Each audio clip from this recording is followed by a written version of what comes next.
All right, welcome back. We're turning our attention to that case.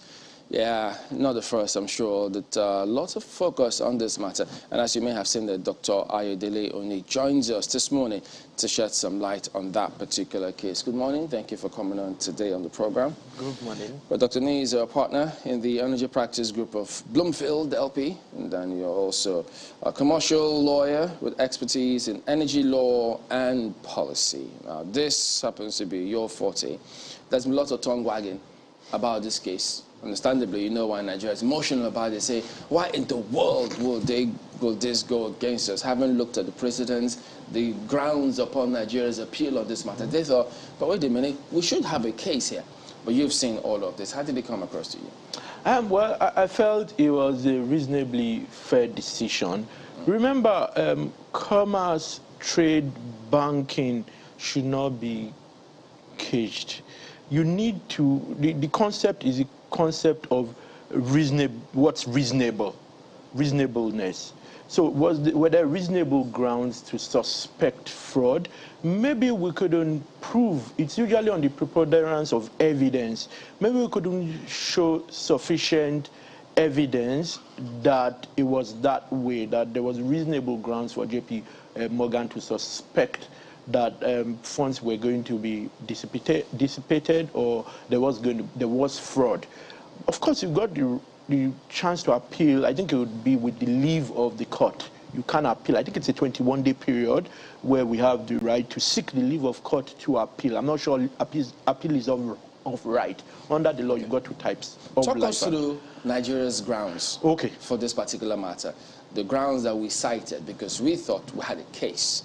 Looking at the precedents and how it might have played out in other claims, we said, look, I haven't seen this. The court, the bank, Nigeria argued, should have seen that there were enough notice of risk on this matter, even though we saw what the judge said, well, it was kind of slim. But did you think that, looking at that, we had a chance? Yeah, of course, we have a chance, but it's not sufficient that you have a chance. You need to prove that to the court. The judge was probably not satisfied, but I'll take you back to the PINID case, which in this case was an arbitral award, arbitration, and then we had the opportunity to appeal, and we did succeed. So that says we cannot, in this instance, also succeed. However, it appears that we weren't able to substantiate the claim that there were reasonable grounds. I think that's the key thing. If we couldn't substantiate that there were reasonable grounds, judges usually don't make decisions on emotions or what social media or what you, the claimant, believes. You need to then prove. I'm not saying that's the end, but maybe we didn't do enough to prove. I wasn't in court, but you know, it would appear from what I did read that we probably didn't do enough to prove that there were reasonable grounds. If you could get some sort of history to this, this is 2022 really, and this dates back to as far back as 1998 really. A lot of people were probably not even born there or were not politically aware. What is OPL 245? What is the case about? So perhaps you could walk us through some of the, do I say facts now, or some of the timelines of this. Perhaps that can help to now further the conversation. Okay, I'll do that. In 1998, you had the Abacha administration, and you had Dan Etete as Minister of Petroleum. At that point, we were speaking about giving indigenous companies more rights to produce in the oil and gas industry. And then OPL 245, known as an oil prospecting license, under the Deep Offshore and Inland Basin Production Sharing Contract Act, was given to Malabu. And it's a deep offshore block. And typical of deep offshore blocks, you will get technical partners. In many cases, you assign 40% interest to those technical partners. And I understand Shell was technical partner at that point. So you had that given.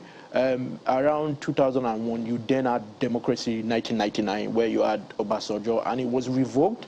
And by 2003, that same block was then given to Shell. I think it had partners, Ajip and Eni. And around 2003, again, there were disputes, and then government sought to give it back to Malabu. At that point, Shell Now there were two owners. Shell went to ICSID, International Center for Settlement of Investment Disputes.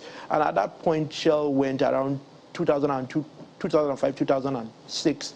Then by 2011, because of the back and forth and the disputes, you then had, so it went from Abacha to Obasanjo and then to the administration of Jonathan. In 2011, a settlement decision was reached that Shell, together with its partners, will pay about $1.3 billion.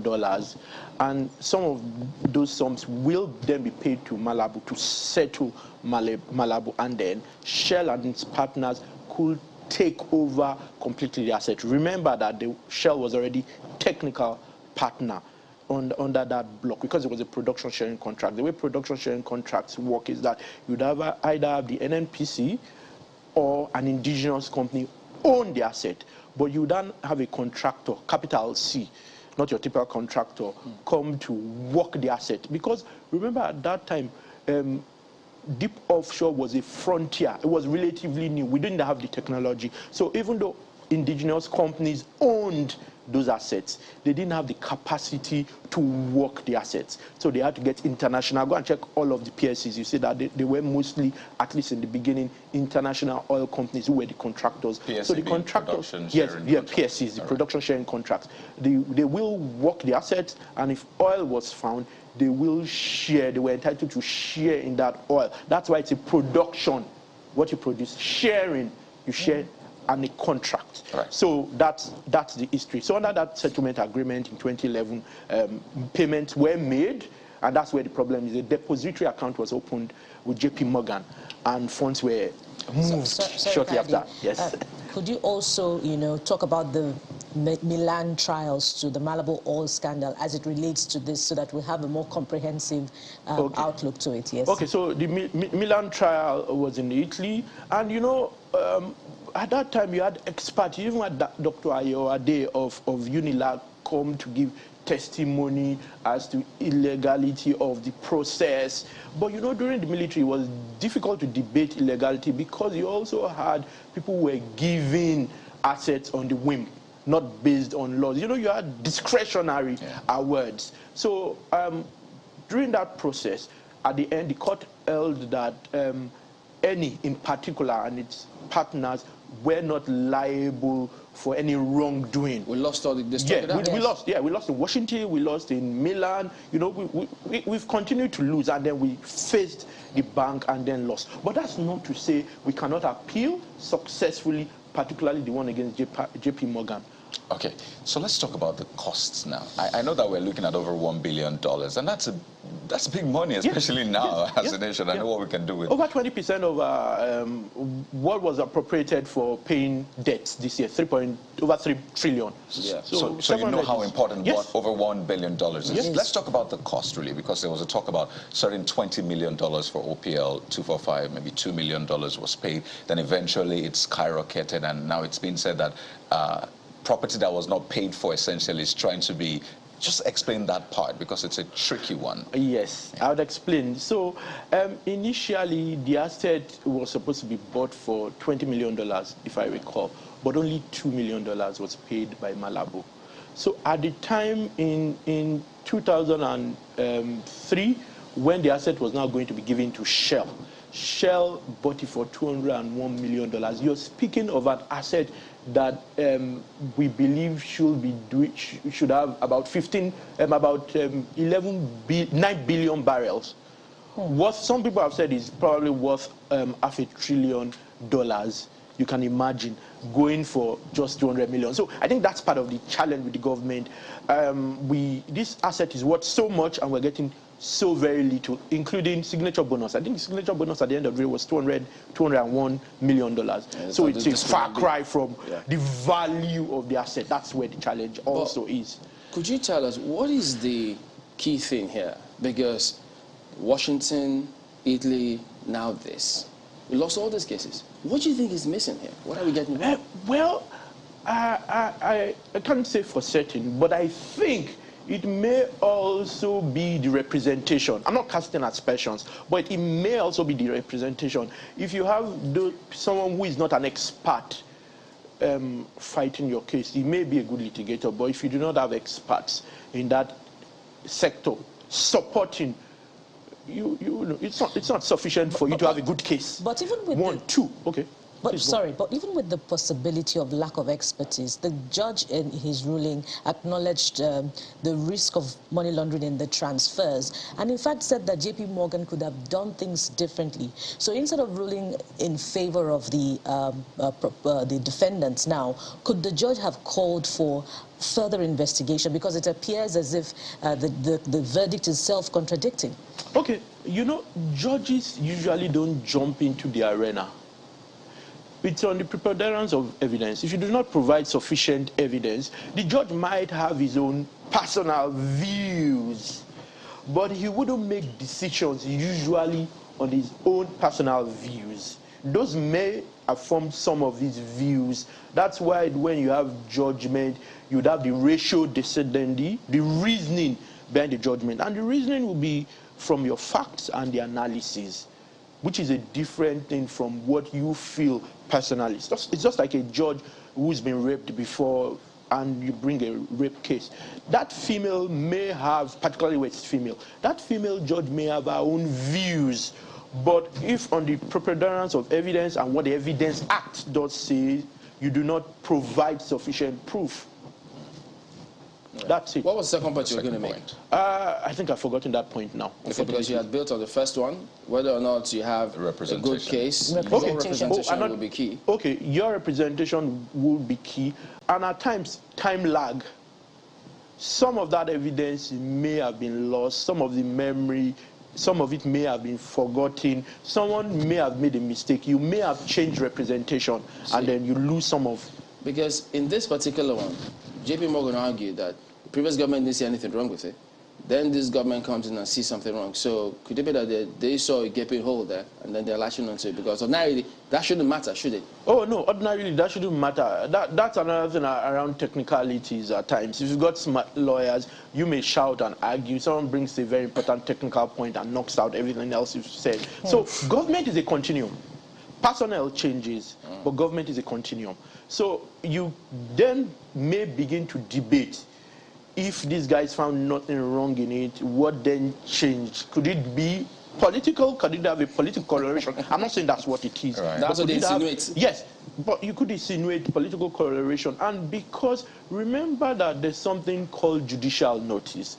Judges take notice of the happenings in a country. If they feel there's some witch hunting, oh yes, they call it judicial notice. Wait, judicial. Even if it's not brought before the court? Yes, there's judicial notice. It's not necessarily brought before the court, but there's judicial notice. So this is different from factual information. There's judicial notice. Judges are expected to understand context and all of that, and they may say, okay, you know what, in this instance, this happen? Maybe there's political witch hunt. I'm not saying that's the case. You know, so many things form a decision beyond you just saying it's black or white. There are other things that may bear in the minds of the court. Together, and most importantly, the facts, the evidence brought before the court, and the rule. The rule in the Barclays case and Queen's Care is particularly reasonable. The concept is around there must be you must reasonably believe.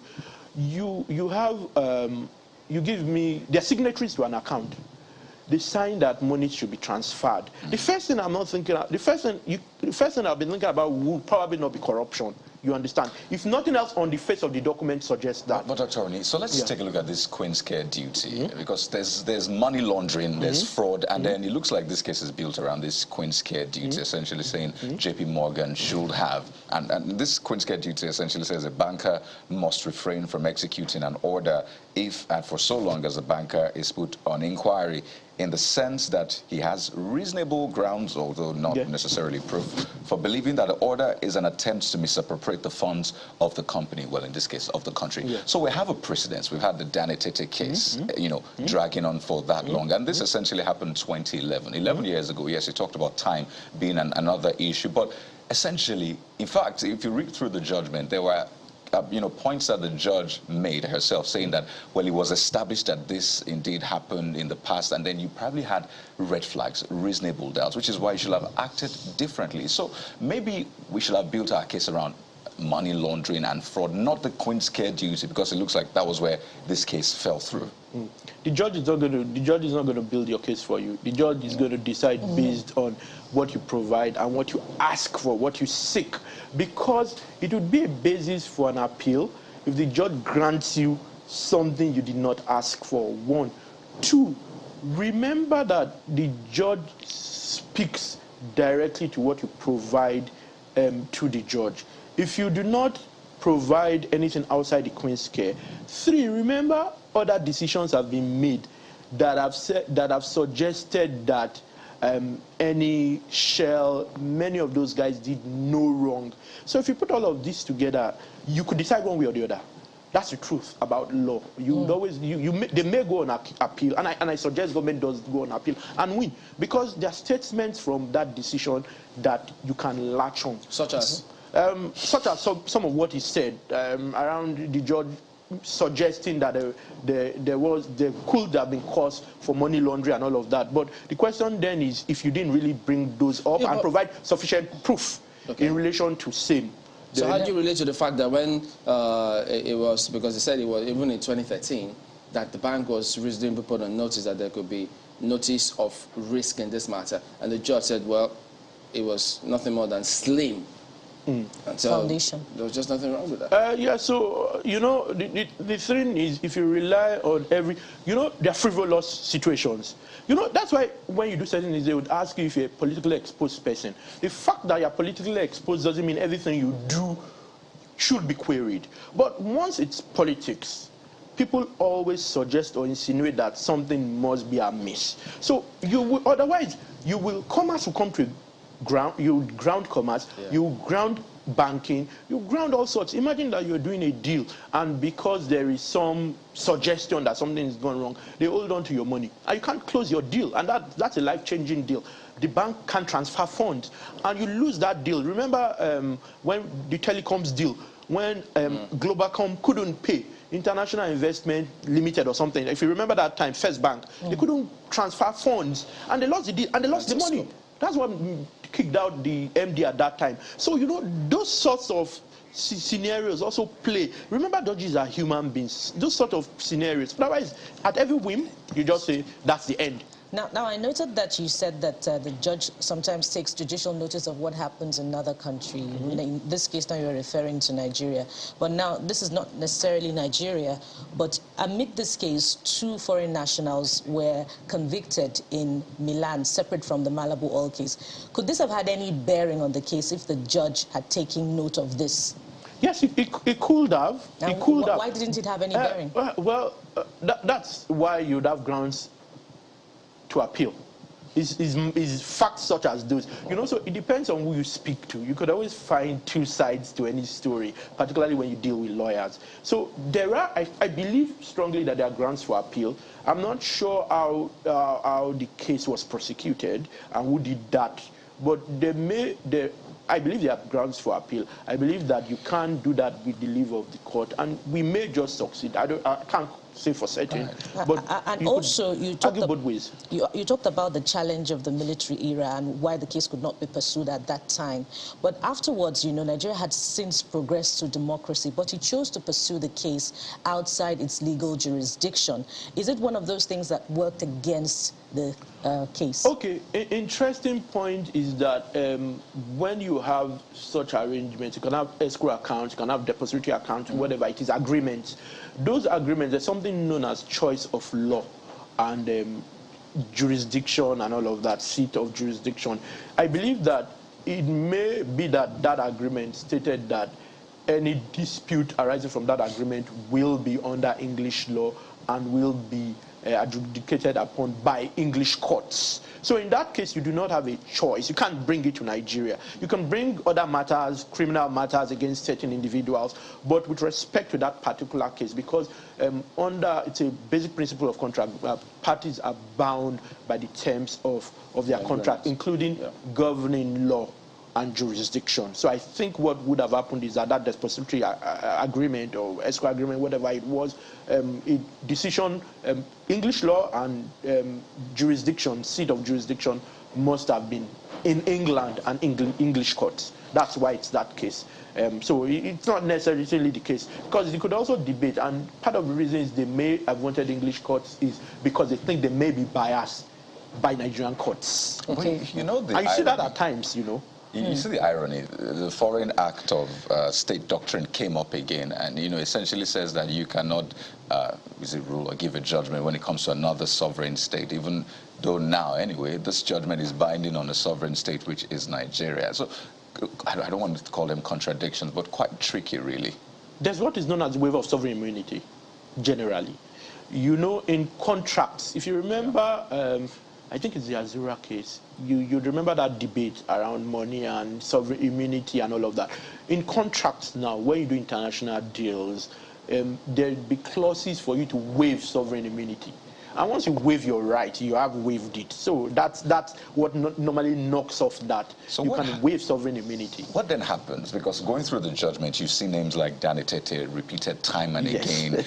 I mean, you think that it was a third defendant, or you see names like even former AGF, Adoke mentioned. And we've had cases on this. So what does it do to the, I don't know, the cases surrounding them? Does this essentially say, okay, well, they are free or they are vindicated in this? Because I think it has some effect, because their names were mentioned quite a number of times. Okay, this matter is specific to the issues raised therein.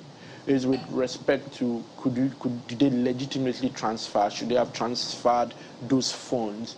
It will be separate from a criminal trial, and it doesn't necessarily stop. More often than not, you also have issues around time lag. When someone does something within a period of time, you can bring it to court, the exceptions in criminal law and all of those. So it shouldn't necessarily prevent, but it may weigh in the minds of the judge. But Nigerian courts have an interesting way of doing things. I'm a lawyer, so I need to be careful what I say about courts and judges. I'm not indicting, but nothing stops them. Yeah, they definitely could do better. I'm sure you know they can do better. But please, where is the money? Pardon me. Over $1 billion. And it was wired through JP Morgan anyway. So that money looks like the money is gone. That's too big of money to disappear. Well, the judgment is there. So it looks like the money is gone. But moving forward, as we wind down, what should Nigeria be doing now? First interesting thing is what the Petroleum Industry Act has done. Before you grant PPLs, I think there are PPLs and PMLs now, you require the recommendation of the commission. It's not unlike what you had before. The president, the current president, is the Minister of Petroleum. You do know there's a Minister of State, but he's the Minister of Petroleum. Yeah. Then you had discretionary awards. You can just give discretionary awards. The concept of that is almost non-existent now. It's been whittled down, and you require the recommendation of the commission, first leg. So in the first place, you ensure that we get what's right. For me, if Nigeria did make $15 billion, whatever it is, from that sale, no one would really care about all of this. Because remember, you continue to get taxes and royalties. So that's the first thing. Ensure that things are done properly. Secondly, put your best foot forward. Whatever you want to go into international arbitration. Remember the P&ID case. Remember the indictment around the prosecution of the case. Recall the indictment. Always put your best foot forward when issues like this come up, and always exercise your right of appeal. So those things. And are you confident that the Petroleum Industry Act has taken care of this, such that when negotiations are done, they're not done in isolation now, with just the Minister of Oil acting individually and all of that? I always say to people, Nigeria's problem is not laws. If you have the best laws in the world and you have mischievous people implementing those laws, doesn't really matter. But yes, the Petroleum Act has done quite a bit, but doesn't cover the entire field, in my view. But as long as there'll always be if you find the smartest people in the room, they'll always find lacuna in any law, anywhere in the world. So it's about not having mischievous people implement your laws. If you have bad laws implemented by good people, you'd have better results than good laws implemented by bad people. So I think it's not so much about the implementation, but our orientation. All right, so there you go. Dr. Ayodele Oni is a partner in the Energy Practice Group of Bloomfield and LP, and is a commercial lawyer with expertise in energy law and policy. Thank you very much indeed for your time today. Thank you very much for having me. And good book, Understanding Nigeria's Electricity Markets. Thank you very much. All right, we're back in a moment. Don't go away.